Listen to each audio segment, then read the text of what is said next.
Thank you for joining us on another segment of He Said. She Said. I'm Michael. I'm Rose. All right, Rose, thank you for joining me today. Well, thank you so much, Michael, for inviting me. Right, I love your house, and sitting here is just, it's a treat because it seems as though it's like a museum of Hollywood and art and the like. You've done a great job.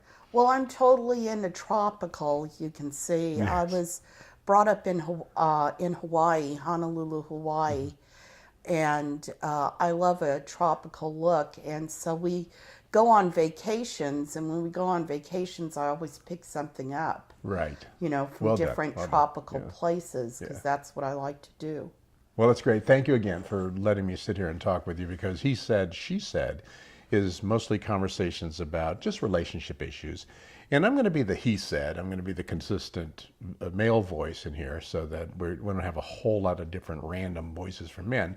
But there are a variety of different women who talk about issues. So you have a couple of things that you and I talked about beforehand that you wanted to share, something that might be of interest to people. So what do you want to talk about today? Right, Michael, I'm in a type of relationship that most people aren't used to. I'm in a polygamous relationship. Okay. Just compared to monogamous. So you have... I have two husbands. Two husbands, okay. That I live with under one roof. Oh, in the same place? Yeah, right. In the same place. Tell me about that. How does that, first off, describe it, and how does that work out? What's it like to have two partners in the same house? Is there jealousy, or do you split your time, your resources, your interests? I mean, how do you coexist with two partners in one place? Well, first of all, we had a meeting about this, and we decided that it would be best. Now, I'm married.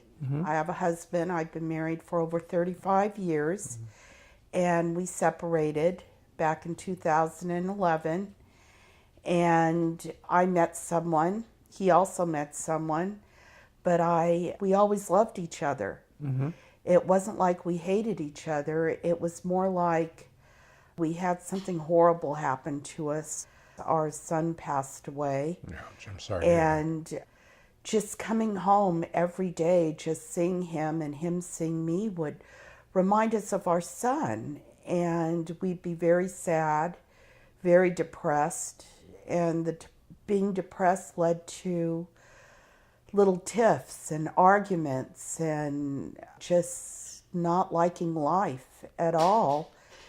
And I guess I was never in a good mood, which didn't help. He was never in a good mood himself. And now, let me just interrupt you a second. Did you try to have some kind of therapy with a counselor about you two dealing with that? And it just didn't work? It didn't work. We had been going to therapists on a regular basis. Because I lost my son, I was seeing a psychiatrist. He was seeing a psychiatrist also. We were on medication, antidepressant medication. And our son was everything to us. He was our life. He was like why we were together. He was our glue. And so you sort of drifted apart, but not physically. You didn't separate physically, you just separated kind of mentally or socially. Well, not physically, but when it came to, if you're talking about if we had relations, no, we didn't, because we were too depressed. He seemed to want to look at things on the computer, and I caught him looking at porn on the computer. And I didn't like that. He was doing it more than often. Okay, can I ask you, just because I try to be really honest and figure some things out, what didn't you like about that? When you said I didn't like that, did you not like it because he was distracted? Because or I wasn't getting attention. Okay. I wasn't getting, why is he looking at a computer and when I was here? Right, well, there's a warm-blooded mate right there. Yeah, and I didn't understand that. And did you discuss why? Basically, he let me know that I was a bitch. Mm-hmm. Okay. And he Were you? caught. Do you think you were? Yes, I was. But when I kind of just lost it is when he called me a bitch in front of my students, Mm-hmm. people who worked for me. That'll do it. If it was private, I wouldn't have minded. Right. But he was having fits of rage in front of my employees, which I found unacceptable. And he had told me that he had challenged me. He said no man would ever be interested in me at all, not with who I was, how I looked. There'd be no one interested in me. By the way, I've heard that many, many times before in my life. And oftentimes it's just a line that a guy uses to keep control. Nobody would want you. So you think, oh, okay, well, I'll have to succumb to your wishes because no one would want me. And a lot of times it's absolutely, absolutely, totally untrue. It's just unfounded. Well, but that it's a good was tool. in my case, that was the first time I experienced that, Michael. I had been married to this man already for 20 years. I don't remember what it was like to date or if a man ever challenged me that no other man would be interested in you. So that was the first time I ever experienced that. Right, right. You know, one of the biggest problems that I was hoping to accomplish, to address and maybe overcome, and he said, she said, was to get men and women to be willing to and able to communicate with each other. People are willing to do it, but they just don't know how. That's why they go to a therapist, so they can learn how to communicate.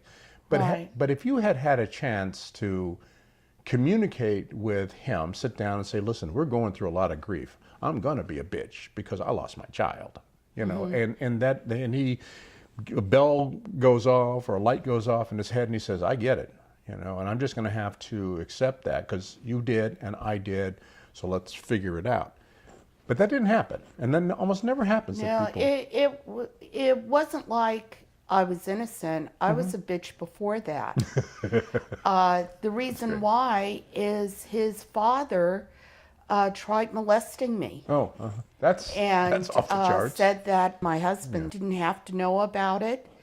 And instead of my husband addressing his dad, what he did is he addressed his mom. And his mom called me a liar. She called me other names too. This is on my wedding day, Michael. Is that just, she did all that in denial of what's going on? Well, of course she's in denial. Yeah. She blamed me Yeah. for the incident, but his father was drunk.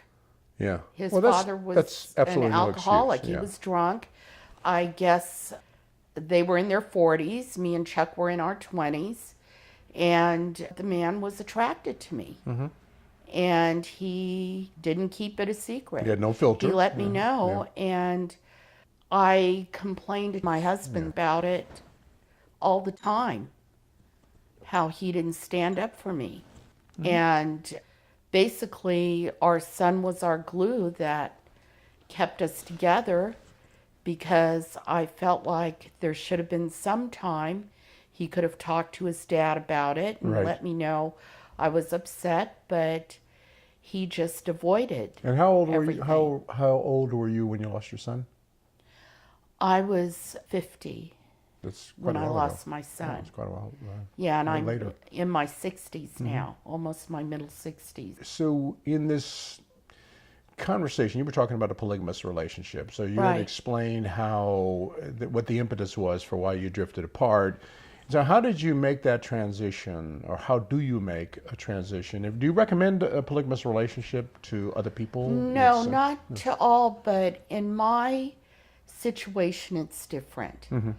My husband and I did split up, you know, So after you physically moved out, away from each other? I met someone first, Okay. and he was highly attracted to me, and I guess he just fell in love with me from the get-go. I met him in counseling because he had lost his wife of over 30 years, and I had lost my son, and I met him in counseling, in bereavement counseling.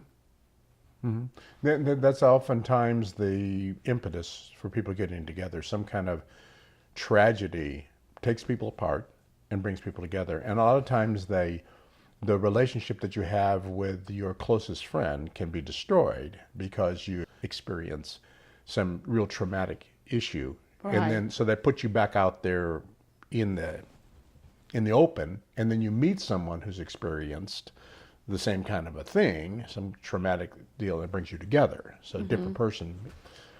All right, so you split up. So then in a polygamous relationship, how do you manage that? How do you bring the two together? So you split up with him, and now you have a new person.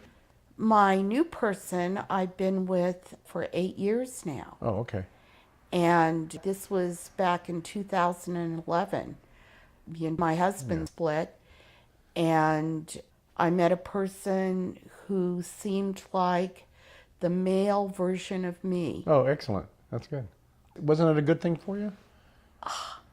I never experienced that before. I never met a guy who thought the same way I did, acted just like me, had the same ambitions as me.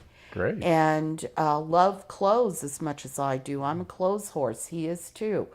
And we both love to entertain. He's a singer. I sing too. I dance.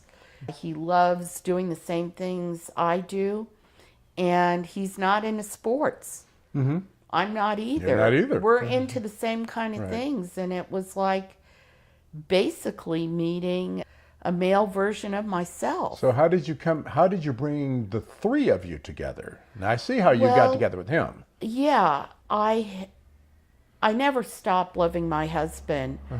I just the years being with him, I love him. And we would see each other on a daily basis, even though I was living away from home, my home, and moved in with the newer guy.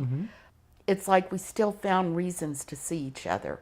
Okay, so but how did you come back together? I understand how did you get the three of you together? How did you build it? So you said you live in It was my husband's idea. Oh, okay. He came over to our house and he said that he was lonely and that he met someone.